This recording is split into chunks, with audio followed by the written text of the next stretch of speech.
A woman's life is a wondrous journey that includes the rite of passage from girl to woman, the marvels of childbirth and menopause, the final crossing.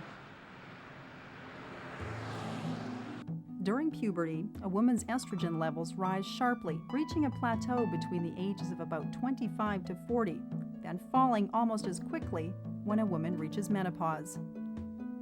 Definition of menopause is 1 year without menstruation.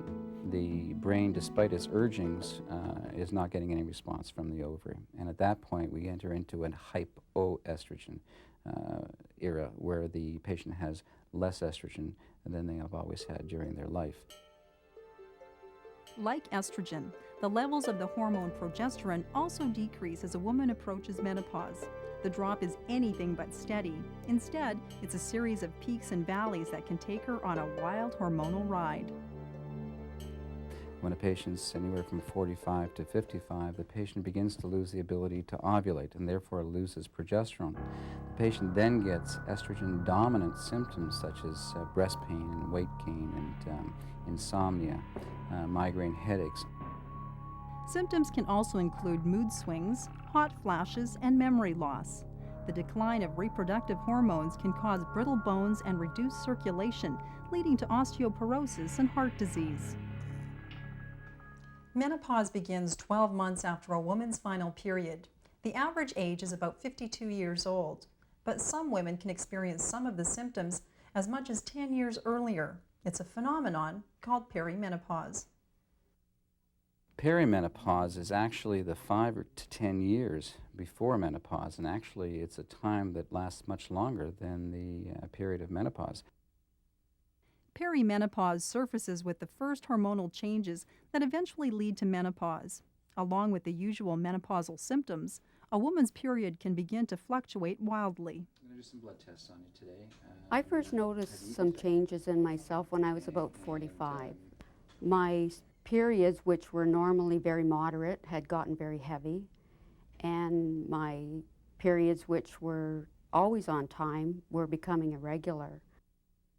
Perimenopause can also exaggerate the symptoms of PMS, trigger night sweats, low libido, and fibroids in the breasts, and cause the skin, hair, and vaginal walls to thin and dry out.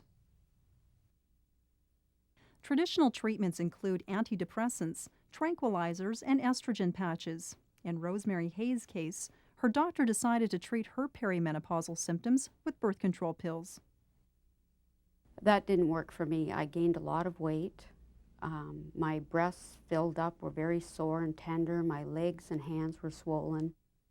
Synthetic hormone replacement is the most prescribed medication in North America for the relief of menopausal symptoms. But for Sheila Coward, it too came with side effects. It certainly took away the symptoms of menopause, but I began not to feel myself. My body just didn't feel right. In a sense, the media is very anxious about women going through the menopause and not taking HRT and not looking young and beautiful. And we have to rethink this.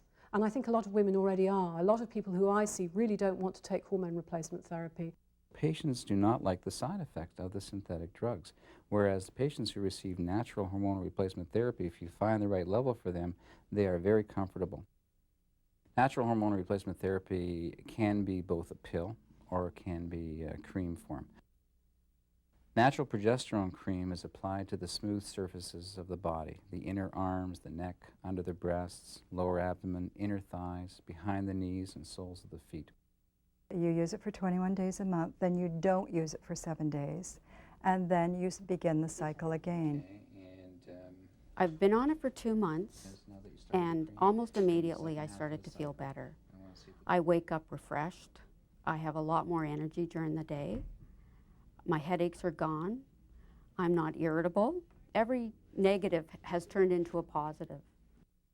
In Japan, there is no word in their language for menopause, and that is often attributed to the fact that they eat such high levels of soy protein. Soy proteins contain chemicals collectively known as phytoestrogen or plant estrogens, which help balance out the body.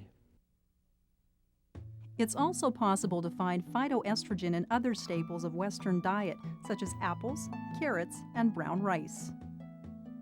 A low-fat, high-fiber diet of fresh fruit and vegetables, whole grains, raw seeds, and nuts will also help relieve the intensity of menopausal symptoms.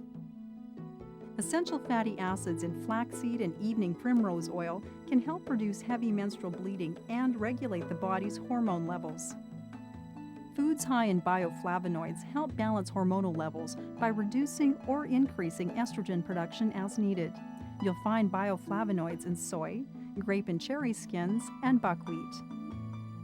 Certain herbs can help relieve some of the symptoms of menopause and perimenopause. Black coalish root, for example, seems to work like estrogen, helping to reduce hot flashes and relieve painful menstrual cramps. Sometimes I see people only once or twice and they take a homeopathic treatment, the hot flushes clear up, the depression lifts. Other times it's more complicated, perhaps because there are underlying issues going on at the same time. Maybe they haven't had children and they're very grief-stricken about that.